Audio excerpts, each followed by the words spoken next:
Welcome my dear students to the class of English Standard 5. So today we are going to start with Unit 2, poem number 9, the Triantiwontigongolope. So my dear students, basically this poem is an imaginative, and the poet of this poem in a very imaginative mood, means he is having his own imagination.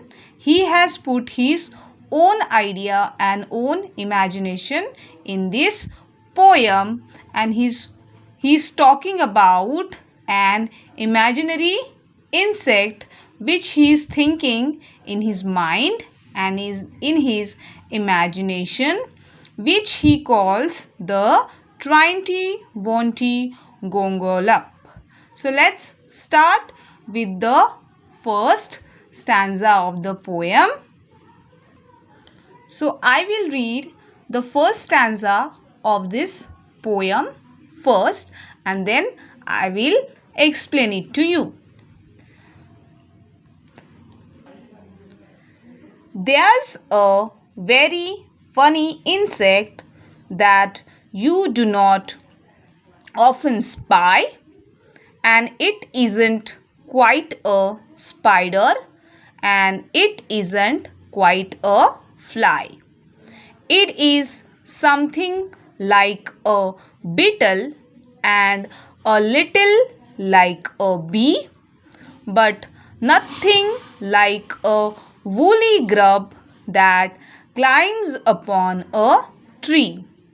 Its name is quite a hard one, but you'll learn it soon. I hope so. Try, Triantiwontigongolope. So my dear students, so here we can see the picture.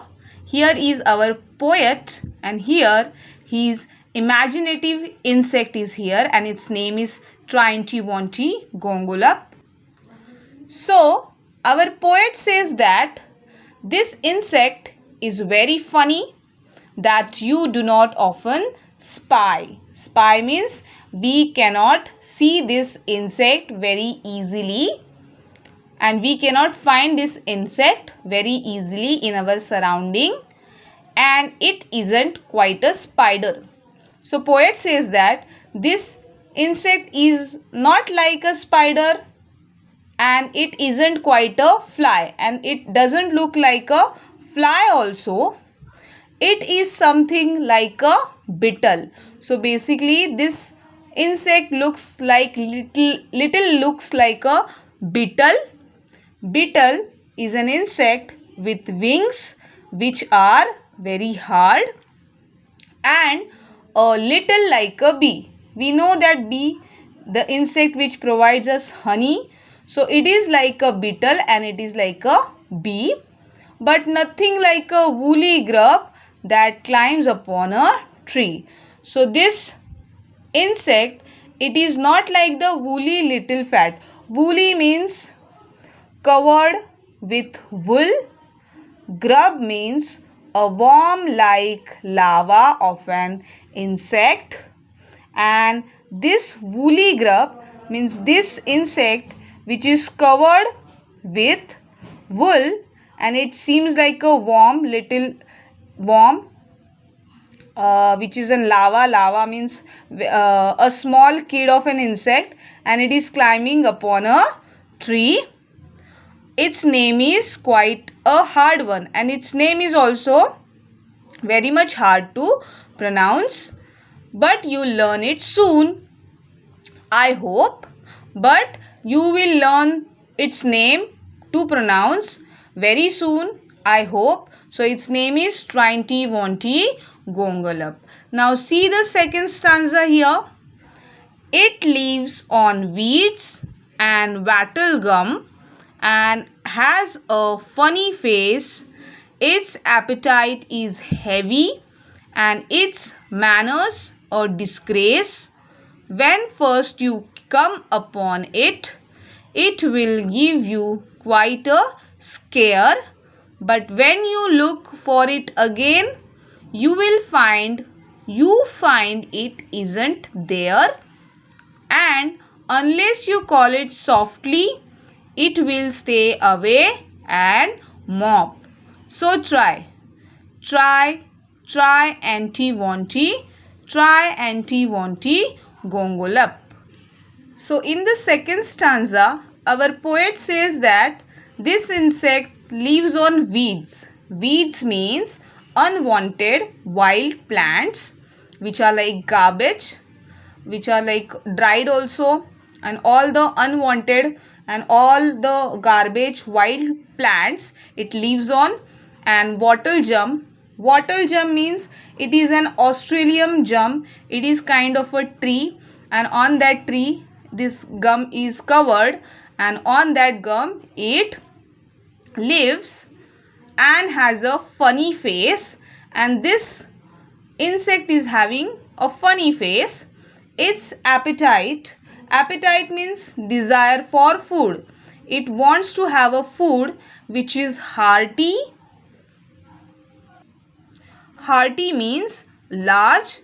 It needs very large amount of a food, and its manners a disgrace. Its manners means it does not have any etiquettes, it does not have any manners which are disgrace. Disgrace means it loses the respect due to its action and its eating habits, because it needs a lot of food, very large amount of a food.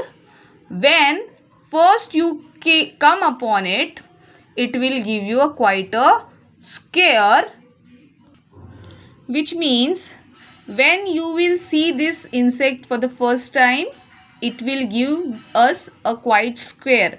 We will scare, we will frighten, we will get fear of this insect because it's odd look.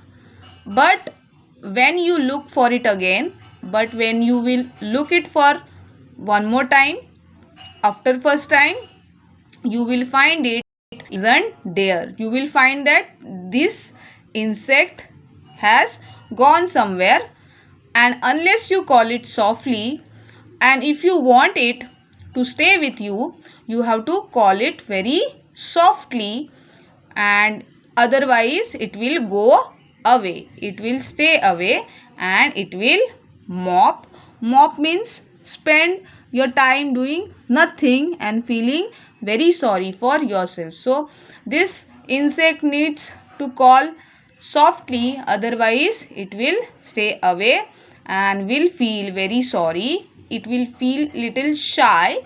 So again poet is saying that again you have to try its name, that is Triantiwontigongolope. Now see the third stanza of the poem. It trembles if you tickle it or tread upon its toes. It is not an early riser, but it has a snubbish nose. If you sneer at it or scold it, it will scuttle off in shame, but it purrs and purrs quite proudly if you call it by its name and offer it some sandwiches of sealing wax and soap. So try Triantiwontigongolope. So here our poet says that it trembles. Trembles means it shakes due to excitement, due to happiness. If you tickle it, tickle means if you will touch it very lightly, or tread upon. Tread means walk in a specific manner upon its toes. It will feel so excitement if we will walk on our toes. It is not an early riser. It never wakes up early, but it has a snubbish nose. Snubbish means somewhat short, means very short. It has very short nose, very small nose.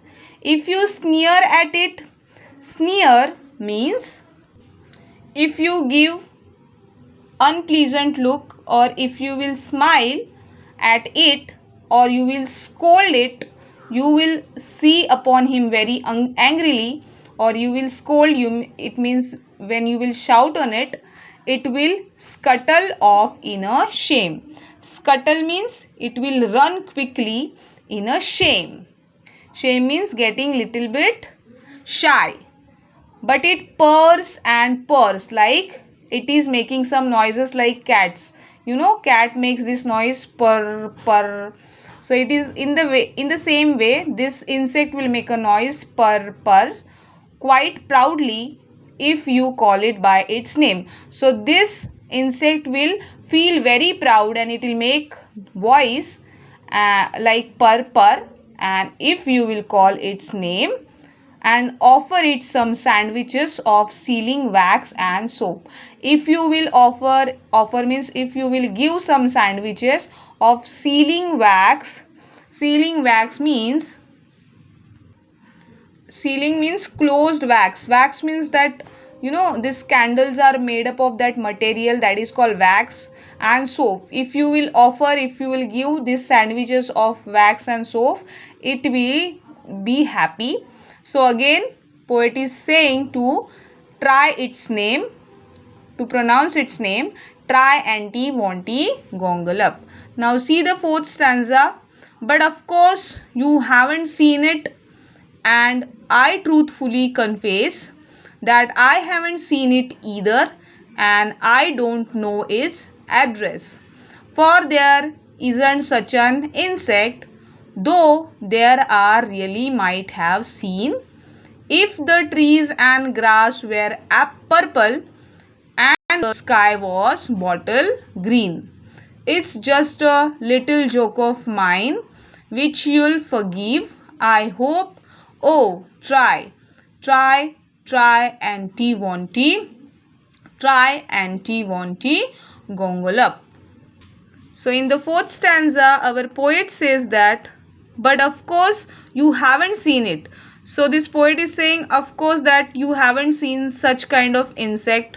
Absolutely, we haven't seen such kind of insect. We have seen beetle, we have seen spider, we have seen bee, but we haven't seen such kind of insect in reality. And truthfully confess, and here our poet is truthfully confessing means he is admitting, he is agreeing that I haven't seen it either. So our poet is saying that I also not have seen such kind of insect. I don't know its address, and I even don't know where it stays, where it lives. I don't know its address. For there isn't such an insect. So poet is saying further that there is no any kind of such insect exist, though there really might have seen, but maybe there are the chances that such kind of an insect may exist if the trees and grass were purple.